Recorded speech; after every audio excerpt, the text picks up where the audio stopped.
Hello student, स्वागत है आप लोगों का ऑनलाइन क्लास में। तो चलिए आज हम लोग देख लेते हैं आप लोगों का सिलेबस। एग्ज़ाम को लेके काफ़ी आप लोग चिंतित होंगे। तो इसमें जो पहला यूनिट है रचनात्मक कार्यक्रम, इसमें आप लोगों का जो टॉपिक है कौमी एकता।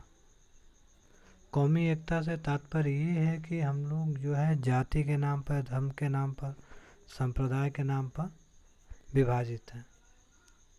तो एकता नहीं रहेगी तो विकास इससे अवरुद्ध होता है। विकास के लिए कौमी एकता जो है बहुत ज़रूरी है। साथ ही अस्पृश्यता, अस्पृश्यता छुआछूत, आप जैसा कि जानते भी होंगे कि जो दलित जातियां हैं उनके साथ छुआछूत का व्यवहार किया जाता है, किया जाता रहा है, जिससे तमाम तरह की जो समस्याएं हैं उत्पन्न होती हैं। जैसे उनमें हीन भावना आना, असंतोष उत्पन्न होना। तो इसका निवारण जो है करना बहुत ज़रूरी है, क्योंकि देखिए सारी चीज़ें, हर व्यक्ति, हर इंसान समान है। गांधी जी के दृष्टिकोण की अगर बात करें तो हर व्यक्ति एक मानव है और दूसरे के साथ मानव जैसा व्यवहार करना चाहिए। तो ये कहीं भी उनके दृष्टि से जो है उचित नहीं था, इसीलिए उन्होंने दलितों को नाम भी दिया था हरिजन। तो इस तरह से अस्पृश्यता निवारण, अस्पृश्यता क्या है, अस्पृश्यता निवारण के क्या उपाय हो सकते हैं, साथ ही गांधी जी ने इसके लिए क्या काम किया, इस तरह के क्वेश्चन बन सकते हैं। शराब पर, शराब से क्या नुकसान है ना, शराब से क्या, इससे आप देखेंगे स्वास्थ्य पे क्या इसका प्रभाव पड़ता है, साथ ही व्यक्ति के परिवार पर, समाज पर इसका क्या इफेक्ट पड़ता है। खादी, खादी क्या है, हाथ से बना हुआ कपड़ा, उसे हम खादी कहते हैं, जो कि कहाँ मिलता है, गांधी आश्रम की दुकानों पर। साथ ही ग्रामोद्योग है।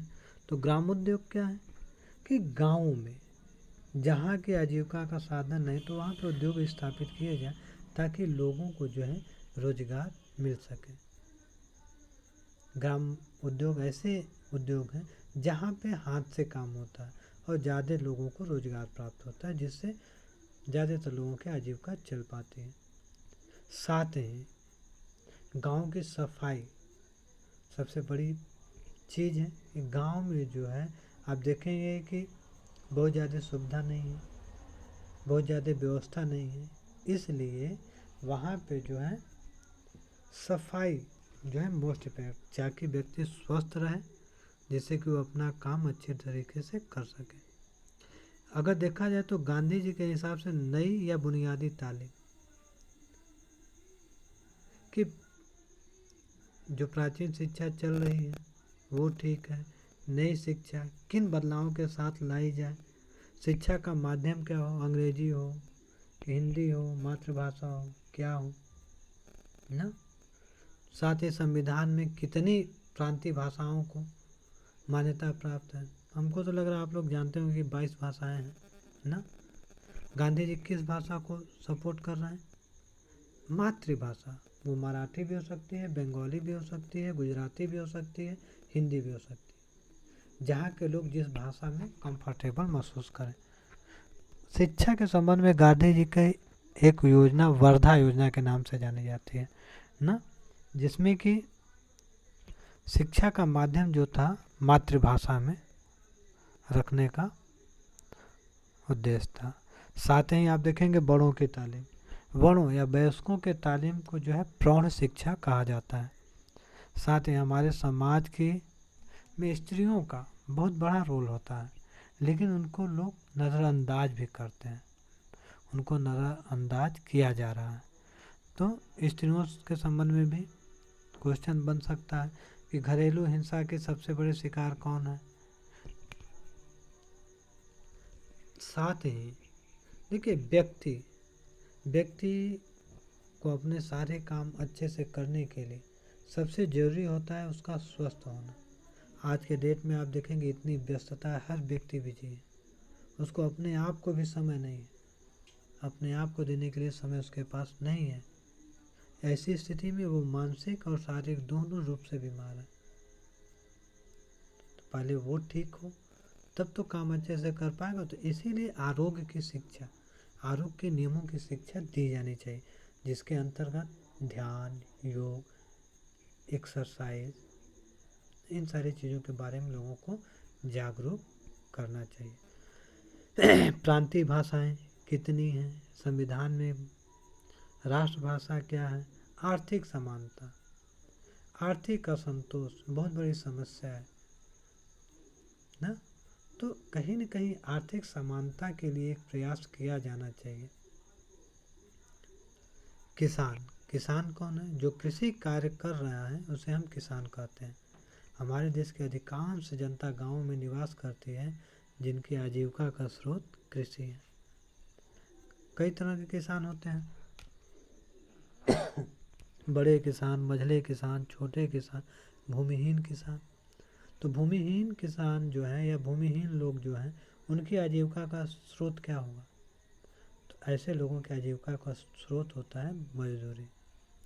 आदिवासी किसे कहा जाएगा? आदिवासी वे हैं जो भौतिक सुख सुविधाओं से दूर हैं, जिनके पास एसी नहीं है, जिनके पास गाड़ी नहीं है, जिनके पास टाइल्स वाला मकान नहीं है, जो आज भी साधारण कच्चे मकान में रह रहे हैं, पैदल चल रहे हैं, दिन भर कठिन परिश्रम के बाद 2 वक्त की रोटी मिल पा रही है।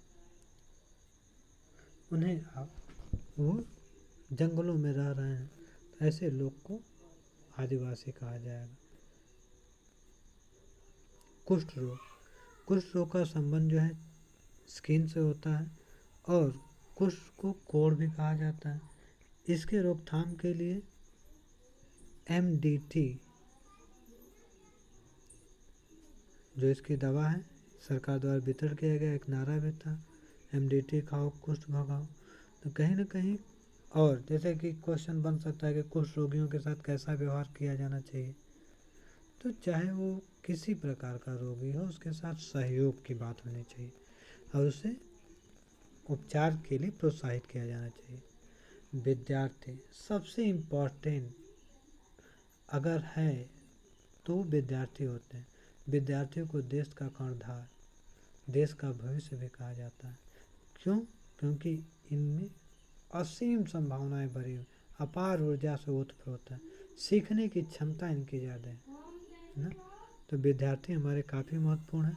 श्रम एवं कार्य की महत्ता ना, दूसरे यूनिट में। तो गांधी जी जो है सभी काम को समान मानते हैं, उनके हिसाब से कोई काम छोटा बड़ा नहीं है।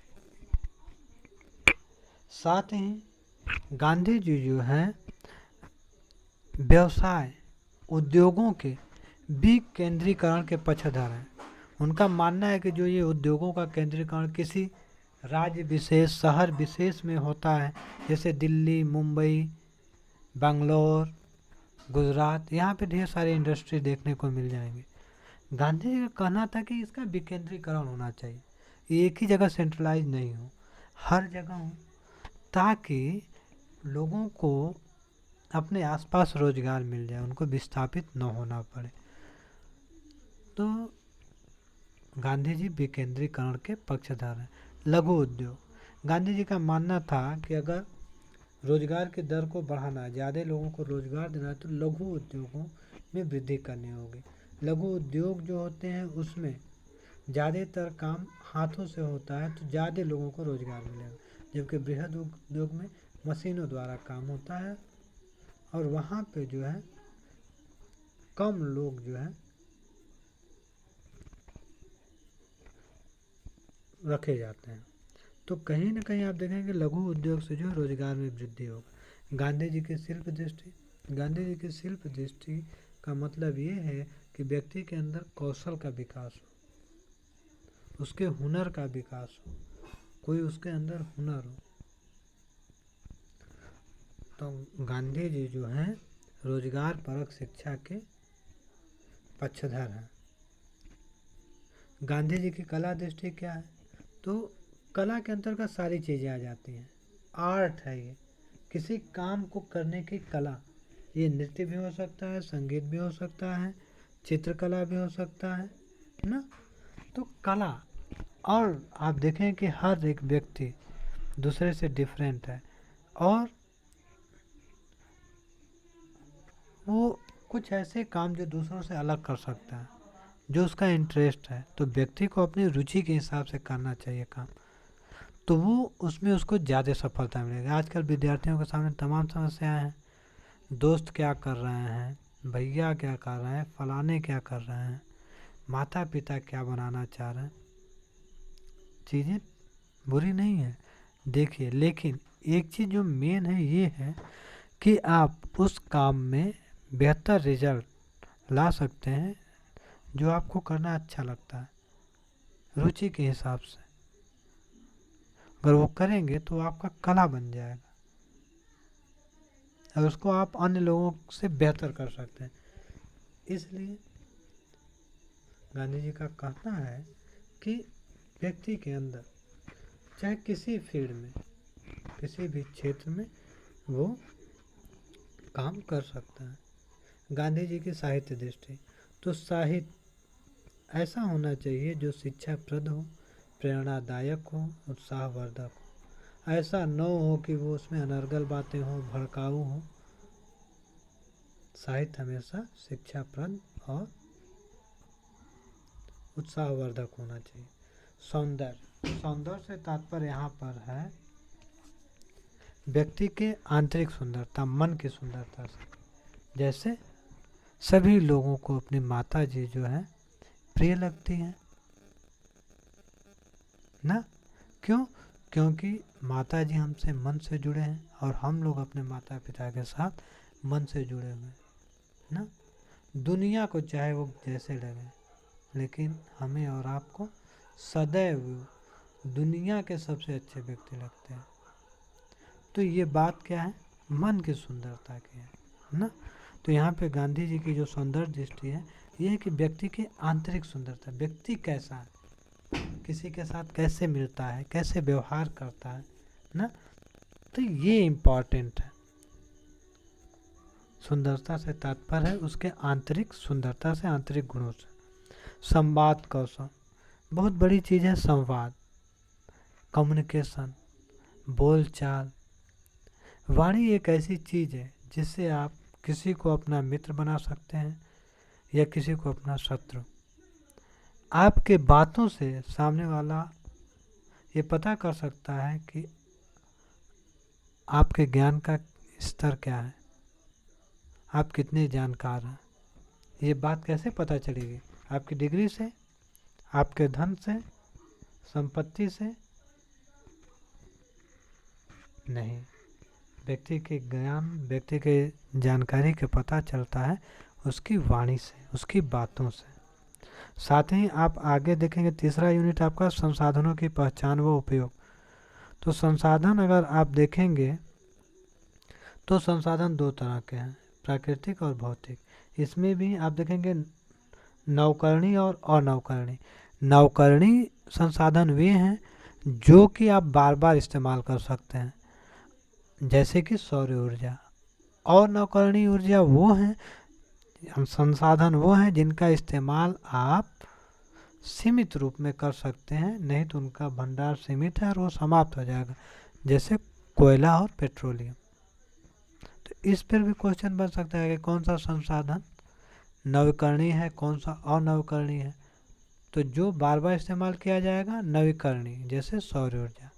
अनवकरणीय जैसे कोयला, पेट्रोलियम। साथ ही जो ये संसाधन है ये स्वामित्व के आधार पर आप देखेंगे स्थानीय हो सकते हैं, सामुदायिक हो सकते हैं, सरकारी हो सकते हैं, राष्ट्रीय, अंतर्राष्ट्रीय। स्थानीय, स्थान विशेष के जो संसाधन हैं वो स्थानीय संसाधन के अंतर्गत आते हैं। जैसे तालाब हुआ, गांव का सार्वजनिक तालाब, उसे आप स्थानीय सामुदायिक संसाधन कह सकते हैं, जिसमें पूरे गांव के लोग नहा धो सकते हैं। दूसरी, जैसे आपके गांव का ग्राम पंचायत भवन है ना, जहाँ हर व्यक्ति जाके बैठ सकता है, तो इसे कहते हैं स्थानीय सामुदायिक संसाधन। और आपका घर आपका व्यक्तिगत संसाधन है, आपका हैंडपाइप आपका व्यक्तिगत संसाधन है, उसका इस्तेमाल आप कर सकते हैं या आपकी अनुमति के बाद कोई दूसरा व्यक्ति कर सकता है। इसी तरह से आप देखेंगे कि सरकारी संसाधन जिस पे सरकार का नियंत्रण हो उसे आप सरकारी संसाधन कहेंगे ना। जैसे ट्रेन हुई, रोडवेज बसें हुई, ये किस तरह के संसाधन रहेंगे? सरकार के नियंत्रण है तो ये सरकारी संसाधन हो जाएंगे। साथ ही आप देखेंगे राष्ट्रीय और अंतर्राष्ट्रीय संसाधन, जैसे हमारी नदियाँ हैं, हम कहें गंगा जी, ये राष्ट्रीय संसाधन है कि अंतर्राष्ट्रीय? तो हमारे देश के अंदर है तो ये हमारा राष्ट्रीय संसाधन है। हमारी सीमा, हमारे राष्ट्रीय सीमा के अंतर्गत जो भी संसाधन है वो हमारे राष्ट्रीय संसाधन है। साथ ही आप देखेंगे कि एक सीमा के बाहर, जो हमारी सीमा है उसके बाहर का जो क्षेत्र है तो उसे आप कहेंगे कि वो अंतर्राष्ट्रीय संसाधन है ना, जिसमें महासागर ना और अंतरिक्ष ये सारी चीज़ें हैं। साथ ही आप देखेंगे संसाधनों का उपयोग कैसे करना चाहिए। संसाधनों का उपयोग बुद्धिमत्तापूर्ण और संतुलित रूप से करना चाहिए, अंधाधुंध नहीं, भविष्य के लिए भी सुरक्षित रखिए। साथ ही आप देखेंगे कि आय व्यय, तमाम तरह के ट्रस्ट और सोसाइटियों का निर्माण हो रहा है जिनका कि उद्देश्य है समाज को लाभ पहुंचाना। सरकार हमसे आपसे टैक्स लेती है, टैक्स लेके सरकार भी क्या करती है, हमको और आपको फ़ायदे के लिए सड़कें, चिकित्सा सुविधाएं, शिक्षा आदि पे खर्च करती है। इसीलिए सरकार जो है सामाजिक ट्रस्ट और सोसाइटी से टैक्स में उनकी छूट होती है। तो अगर देखा जाए तो इनकी दो तरह की ऑडिट होती है, एक ऑडिट होगी और एक सोशल ऑडिट। ऑडिट होता है कि आय व्यय, अर्थात उनके पास जो संपत्ति है वो उनके इनकम के अनुरूप है या उससे ज़्यादा है। अगर इनकम से ज़्यादा है तो काला धन हो जाएगा। किसी भी व्यक्ति के पास अगर उसके आय से ज़्यादा संपत्ति है तो काला धन हो जाएगा। दूसरा, संस्था से समाज को कितना लाभ पहुंच रहा है, इसका अगर ऑडिट किया जाए तो इसे सोशल ऑडिट करते हैं। संस्थाएं बहुत सारी बन गई हैं लेकिन उनका समाज को वास्तविक कितना लाभ मिल रहा है, अगर इस तरह के मूल्यांकन के लिए कोई ऑडिट हो रहा है तो इसे सोशल ऑडिट कहा जाएगा। अब आपका जो है व्यवहारिक कार्य है, आपको अब देखना है कि किस तरह की संस्थाओं को आप गांधीवादी संस्था कहेंगे, किस तरह की संस्थाओं को पूंजीवादी संस्था कहेंगे। तो जिनका उद्देश्य समाज को कल्याण पहुंचाना होगा वो गांधीवादी संस्था होंगे और जिनका उद्देश्य व्यक्तिगत लाभ होगा वो व्यक्तिवादी या पूंजीवादी संस्था होंगे। ठीक है। साथ ही आप देखेंगे तमाम तरह की समस्याएं हमारे पास हैं, तो इन समस्याओं में से जो सबसे आवश्यक है उसे आप प्राथमिकता देंगे। तो प्राथमिकता का निर्धारण करना एक बहुत बड़ी बात है। तो अगर देखा जाए तो व्यक्ति के जीवन के लिए सबसे प्रमुख जो है वो है आजीविका, उसकी रोजी रोटी। उसके बाद अगर आप देखें तो उसका स्वास्थ्य अर्थात चिकित्सा संबंधी सुविधाएं। अगर तीसरी चीज़ को देखा जाए तो शिक्षा, कि भाई उसको ज्ञान भी हो। आप देख रहे हैं दुनिया, हर व्यक्ति दूसरे को बेवकूफ़ समझ रहा है और बनाने की कोशिश कर रहा है। तो व्यक्ति शिक्षित हो, उसके पास ज्ञान हो ना, ताकि लोग उसका फ़ायदा न उठा सके, वो अपनी सुरक्षा कर सके। और जो चौथा मुद्दा है, आप देख रहे हैं कि रोजगार का, भाई हर काम के लिए पैसा चाहिए, महंगाई इतनी बढ़ रही है, तो व्यक्ति के पास रोजगार होगा, आय होगा, तभी तो सारी चीज़ों को कर पाएगा। तो रोजगार, तो इस तरह से ये जो चीज़ें हैं प्राथमिक चीज़ें हैं, इस पर ध्यान दिया जाना चाहिए। और हो सकता है कि इससे भी ज़रूरी कोई काम हो, कोई महामारी आ गई तो अब तो पहले उसकी रोकथाम आप करेंगे, उसके बाद यहाँ आएंगे। तो इस तरह से प्राथमिकता निर्धारण भी किया जाना चाहिए। तो प्राथमिकता निर्धारण करने के लिए सामुदायिक और स्थानीय संगठन जो है उनको हस्तक्षेप करना चाहिए ना, जैसे ग्राम सभा हुआ ना। इसके बाद आपका तमाम तरह की संस्थाएं हैं, तो इन संस्थाओं को जो है समस्याओं के समाधान के लिए एक चरणबद्ध तरीके से एक योजना बनाना चाहिए। तो इस योजना में जो सबसे इम्पॉर्टेंट है वो होता है प्रतिवेदन तैयार करना, मतलब उस संबंधित विषय पर एक प्रार्थना पत्र तैयार करना तथा उसे संबंधित विभाग तक पहुंचाना, उन्हें मुद्दे से अवगत कराना, ताकि उस पे वो अपनी रणनीति बनाएं और उसके समाधान के लिए प्रयास करें। तो पहला काम है प्रतिवेदन, न कि डायरेक्ट आंदोलन, धरना, प्रदर्शन, नहीं। पहला काम होता है कि आप भाई समस्या से अवगत तो कराइए, अवगत कराइए। अगर आपकी बात नहीं मानी जा रही तो उसके बाद फिर आप अपना एक बनाइए कि आप कैसे किस तरह से अपना काम कर रहे हैं। तो ये होना चाहिए। साथ ही आप देखेंगे कि इस टेक्निकल दौर में हमें सूचना व तकनीकी माध्यमों का अनुप्रयोग करना चाहिए, जैसे इंटरनेट है ना, इंस्टाग्राम है, ट्विटर है।